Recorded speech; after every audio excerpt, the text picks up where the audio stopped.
Long knew that if Owen succeeded, it might jeopardize his chances of winning the gold medal since they were competing against each other. Long was knowing this. Lose Long was knowing that if Owen succeeds, if he wins the race, if he is successful in this Olympic, then what will happen to him? What will happen to Long is he will jeopardize. Jeopardize means it's a threat. Jesse Owens was a threat to Long because they both were taking part in the Olympics. Both were they were competitors, right?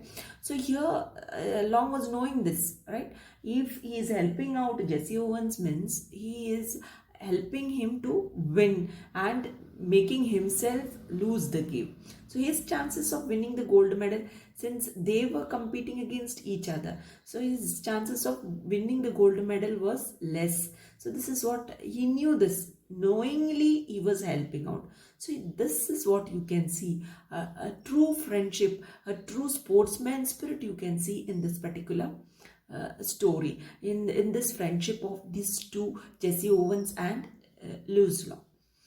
Nevertheless, Lewis Long put winning a medal at risk and continued to urge Owens to try harder.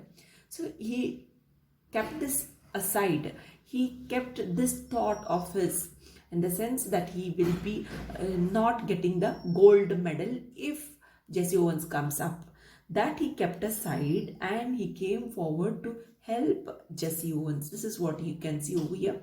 It was a risk for him, and continued to support Jesse Owens to work harder to win the race, to win gold medal.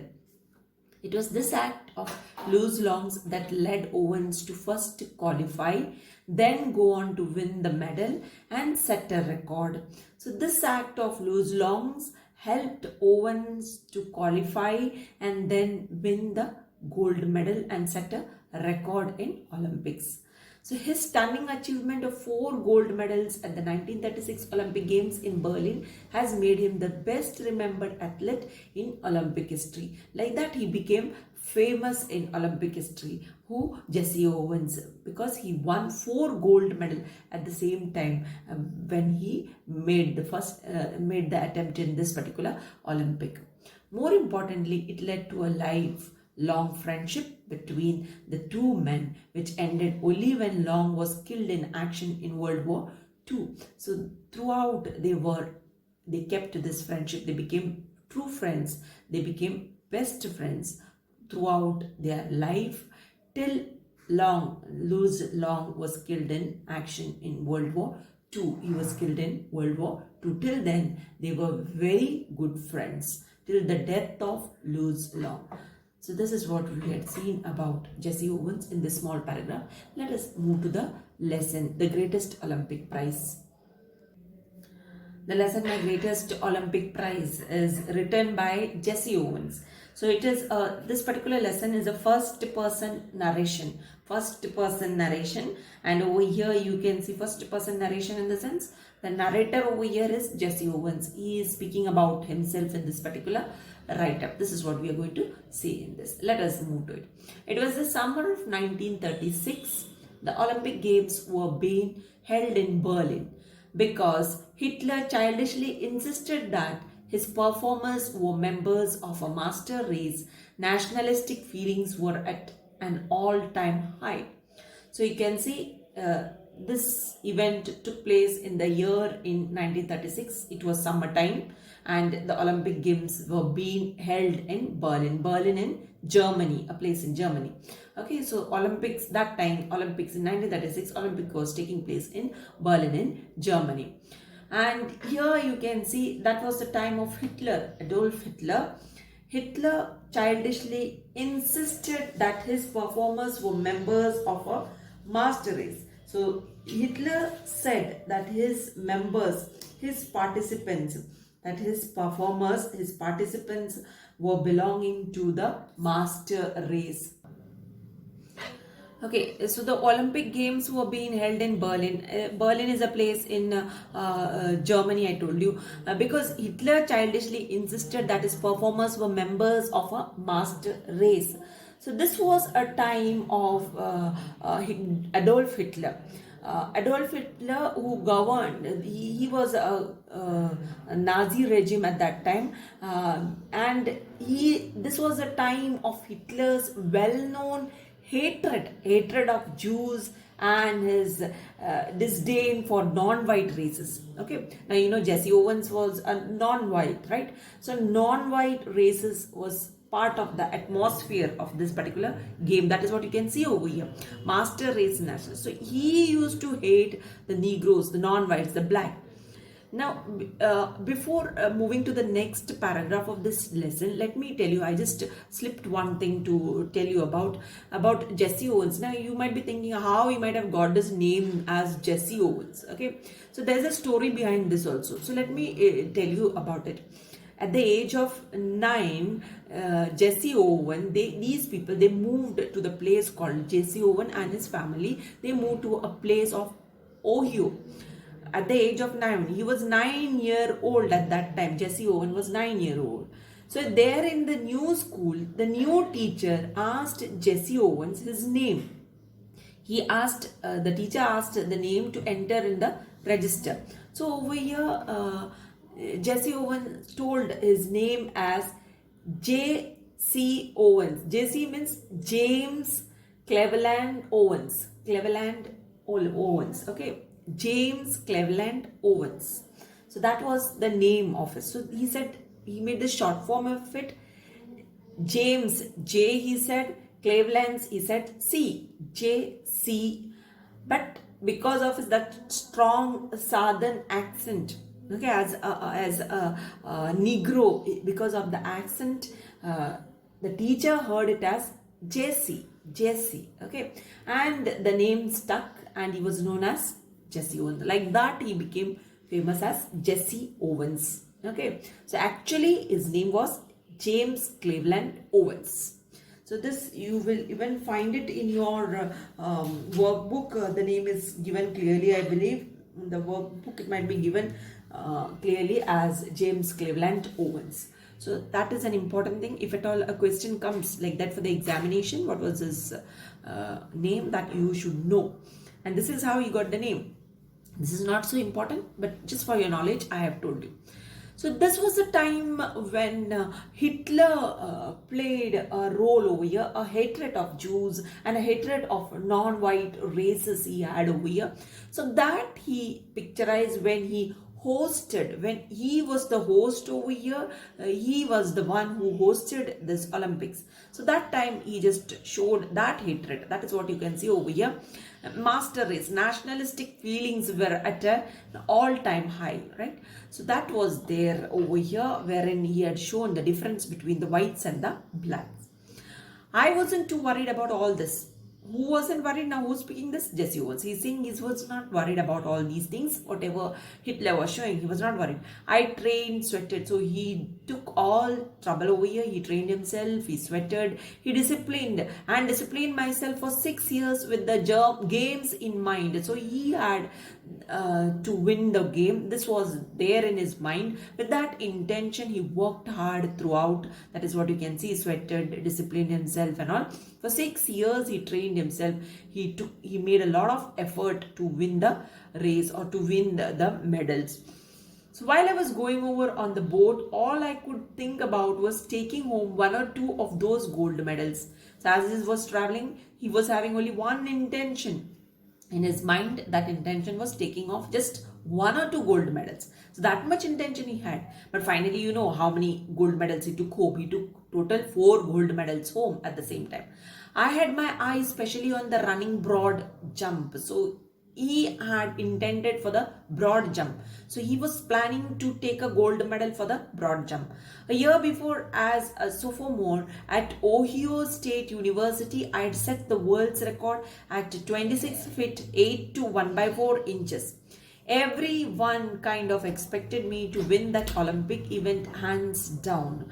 So a year before, just 1 year before, as a sophomore in the sense he stood second in the list. This is what you can understand over here. The second in the series. In which series? At Ohio State. In this particular university, he stood second. And he had set the world's record of 26 feet 8 to 1 by 4 inches. Okay, so this is what already he won the second place in the series over here at Ohio State University, and he had come. So he had a lot of expectation in this, and he even felt that he will be getting a gold medal in this area. Everyone kind of expected me to win that Olympic event hands down. Okay, so everybody was expecting him in this field that he will be winning the Olympic event. So that was an expectation from others also. I was in for a surprise when the time came for the broad jump trials.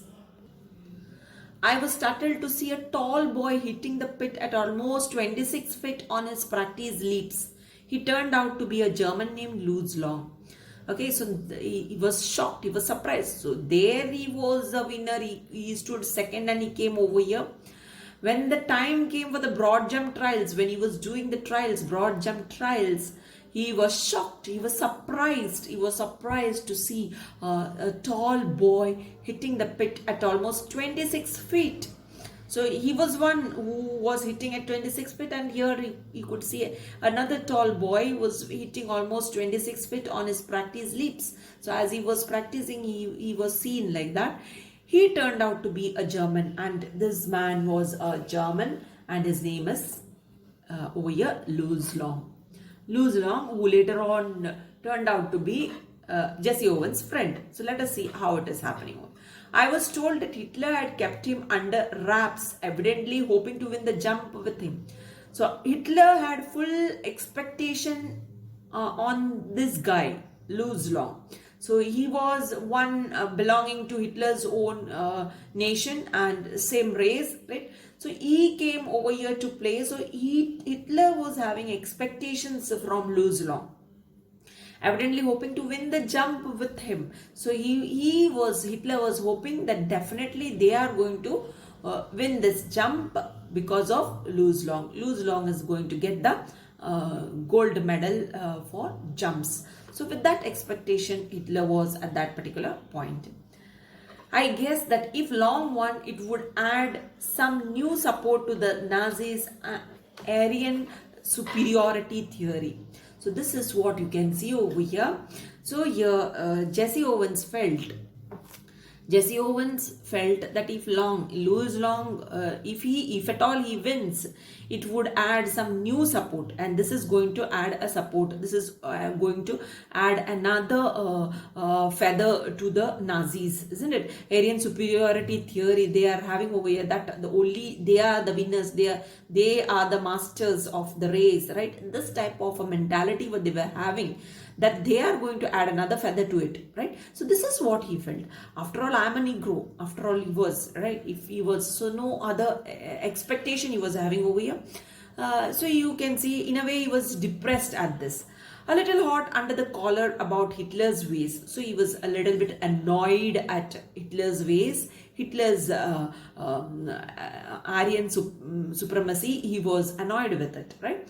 I determined to go out there and really show Dave Farrar and his master race who was superior and who wasn't.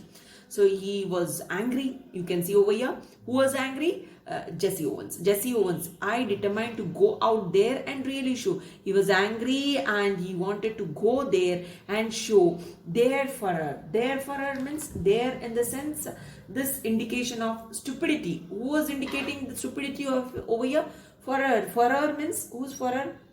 Here, Adolf Hitler is spoken as Farrar over here, right? Farrar in the sense Adolf Hitler when he was the Chancellor of the Nazi Germany. So he is being referred over here. Therefore, the stupidity of Adolf Hitler and his master race. Master race is the white, who was superior and who wasn't. So he wanted to go over there and just show in front of him prove in front of Adolf Hitler that who was superior and who wasn't, that the whites were not superior, in fact the blacks were much more superior. This he wanted to prove in front of him, right? So this type of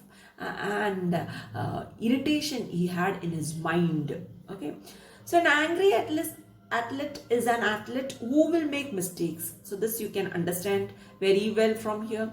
So this is what he is focusing. Who is focusing? Jesse Owens is focusing. An angry athlete is an athlete who will make mistakes. So he was angry due to this pressure in his mind. He was angry at whom? He was angry at Adolf Hitler. Because of that, he was making mistakes. This is what has been said. As any coach will tell you. So he says, any coach will say an angry athlete is an athlete who will make mistakes, definitely. I was no exception. So he was not an exception from it. He was definitely angry, and that is why he was making mistakes. And now what mistakes he was making over here? Let us see over here. On the first of my 3 qualifying jumps, I leaped from several inches beyond the takeoff board for a foul. Okay, so first of my 3 qualifying jumps, he leaped from several inches beyond the takeoff and for a foul. And on the second jump, I fouled even worse. Again, second jump, he fouled worse than that. Did I come 3,000 miles for this? So this was a question in front of him. Did I come for this? After putting so much effort in it, after practicing, after training myself, did I come 300 miles for this? He is asking this question to himself. I thought bitterly. So this was a bitter thought which arose in his mind. To foul out of the trials and make a fool of myself. So this is what Jesse Owens felt. To foul out, to be a loser over here and make a fool of himself. This is what he felt about him.